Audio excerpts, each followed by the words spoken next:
भारत आणि पाकिस्तानचं युद्ध थांबलं आणि त्या सीज फायरच्या नंतर भारतातल्या मीडिया, सर्वसामान्य लोक, राजकीय नेते यांच्या चर्चा ऐकल्यानंतर बऱ्याच जणांना आश्चर्य वाटायलंय की या लोकांना भारताने युद्ध मुळात सुरुवातच केलं नाही.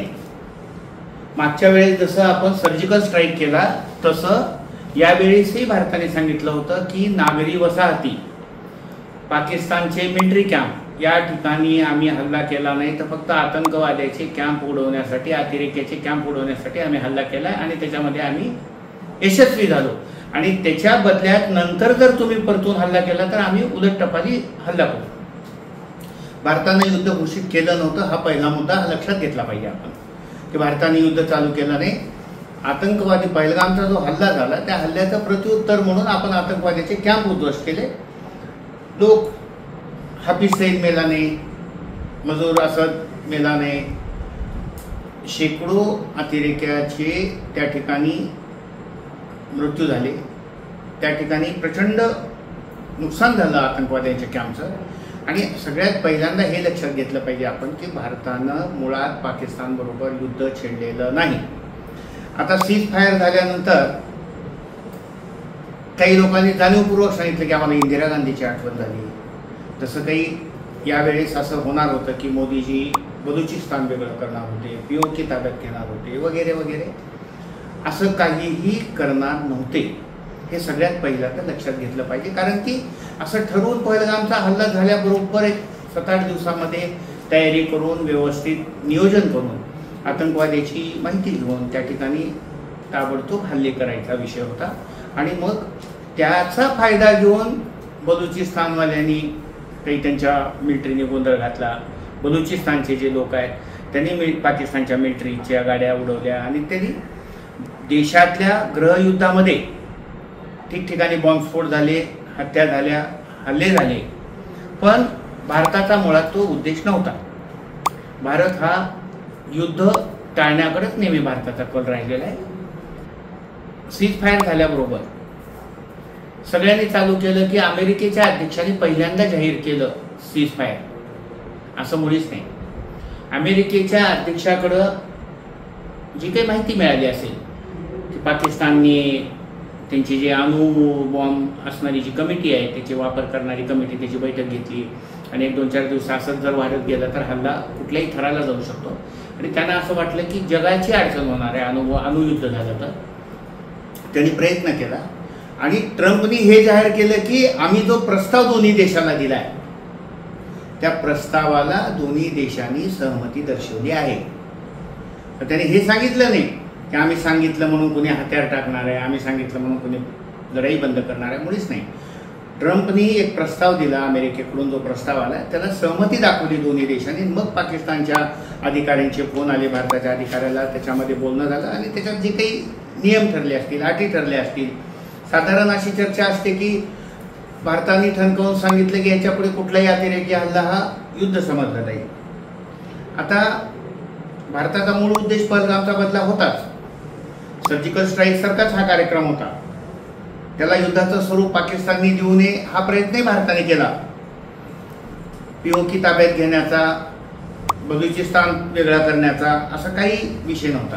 परंतु आज सीज फायर झालं ह्याचा अर्थ फक्त भारताचं पाकिस्तानवरचं आक्रमण थांबलंय आणि पाकिस्तानचं उलट काही गोळीबार करणं, अनावश्यक गोंधळ करणं, मिलिटरीचा वापर करणं बंद झालं आहे. पण भारताने जे पाणी थांबवलेलं आहे, काही कार्य जे काही व्यापार आहे तो बंद केलेला आहे, आर्थिक प्रतिबंध घातलेले आहेत, त्याचबरोबर पाकिस्तानी नागरिकांना भारतातून हाकलून दिलेलं आहे, हे सगळे कार्यक्रम चालू आहेत.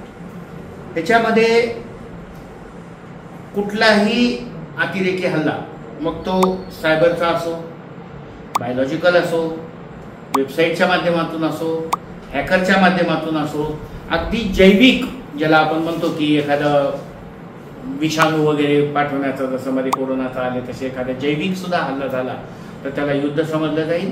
आणि बॅक्टेरिया, व्हायरस वगैरे जर आले, काही केमिकल हल्ला झाला तर याला युद्ध समजलं जाईल आणि याला अतिरेकी हल्ला झाला की त्याला आम्ही युद्ध समजून ताबडतोब ॲक्शन घेणार. आता ही चर्चा थांबली पाहिजे की आपण जिंकलो का, पाकिस्तान जिंकला का. मुळात हे युद्ध नव्हतं.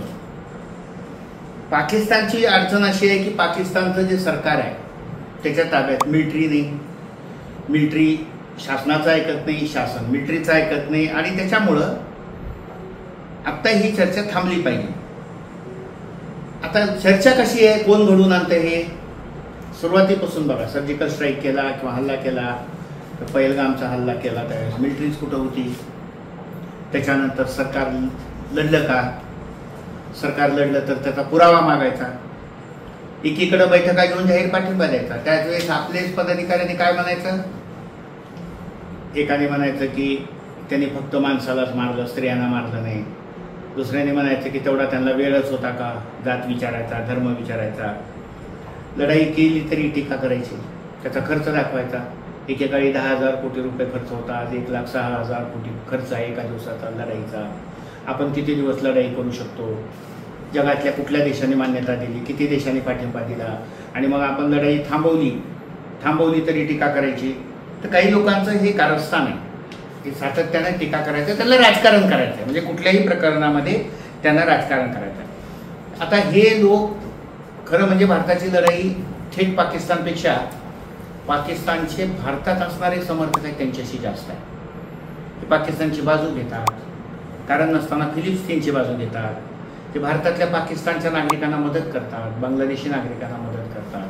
प्रशासनातले काही अधिकारी त्यांना कार्ड काढून देतात, आधार कार्ड काढून देतात. आणि हे पकडणं म्हणजे आत्ता जेव्हा मीडियाच्या माध्यमातूनच कळालं लोकांना की 5 लाख म्हणजे महिला ज्यांनी लग्न केलेलं आहे भारतातल्या मुलाशी आणि त्या महिला नागरिक आहेत पाकिस्तानमध्ये, त्यांना मुलं झालेत, नातू झालेत.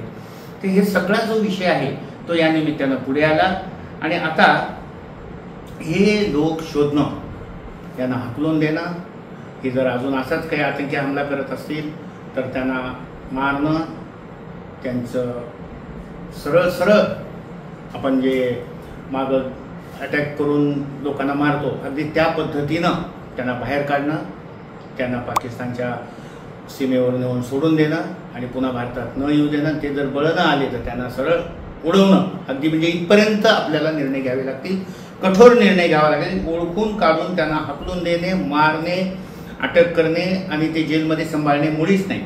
आणि याचा शेवट काय, त्याचा शेवट अजून एक आहे की जो या सरकारनं ओळखलेला आहे.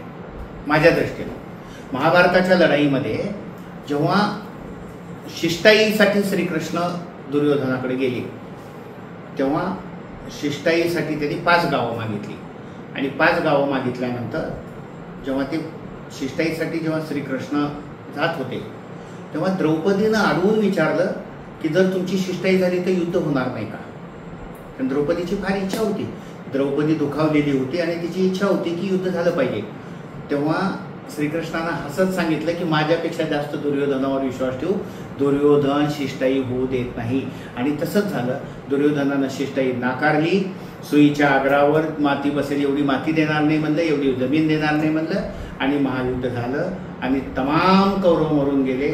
आपल्याला पाकिस्तानच्या या वाईट प्रवृत्तीवर विश्वास ठेवला पाहिजे की पाकिस्तान सीज फायर केल्यानंतर 3 तासात काही ठिकाणी गोळीबार करत होता, त्यावर अमेरिकेनं सुद्धा निषेध नोंदवला आहे. तो जास्त काळ तग धरू शकत नाही. मिलिटरीचे लोक अजून असंच काहीतरी एखादा हल्ला करायची म्हणजे संधी शोधतील आणि त्याचा परिणाम हा होईल की पुन्हा सीज फायर होत नाही. शेवटी एवढं नक्की की भारतातले पाकिस्तान समर्थक आपल्याला शोधले पाहिजे. आता या सीज फायरच्या काळात भारतामधल्या सगळ्या अशा लोकांना बाहेर काढलं पाहिजे. पाकिस्तानी नागरिक असो, बांगलादेशी नागरिक असो, परदेशी नागरिकांना बाहेर काढलं पाहिजे. आणि मग त्यांना पुन्हा अजून आंदोलन मोर्चे करण्यासाठी त्यांना सगळे अधिकार दिले पाहिजे. म्हणजे अगदी तहूर रावणाला सुद्धा सगळे अधिकार द्या वगैरे जे मागतात लोक. तर हे सगळ्या गोष्टी अतिशय चुकीच्या वाटतात. कसल्याही प्रकारे युद्धबंदी वगैरे नव्हती, युद्धच नव्हतं मुळामध्ये. हे मी डॉक्टर जगन्नाथ पाटील, आपलं मन यूट्यूब चॅनलमध्ये आजचा हा व्हिडिओ जर आपल्याला आवडला असेल तर जास्तीत जास्त शेअर करा आणि आपलं मन यूट्यूब चॅनलला सबस्क्राईब करा. धन्यवाद.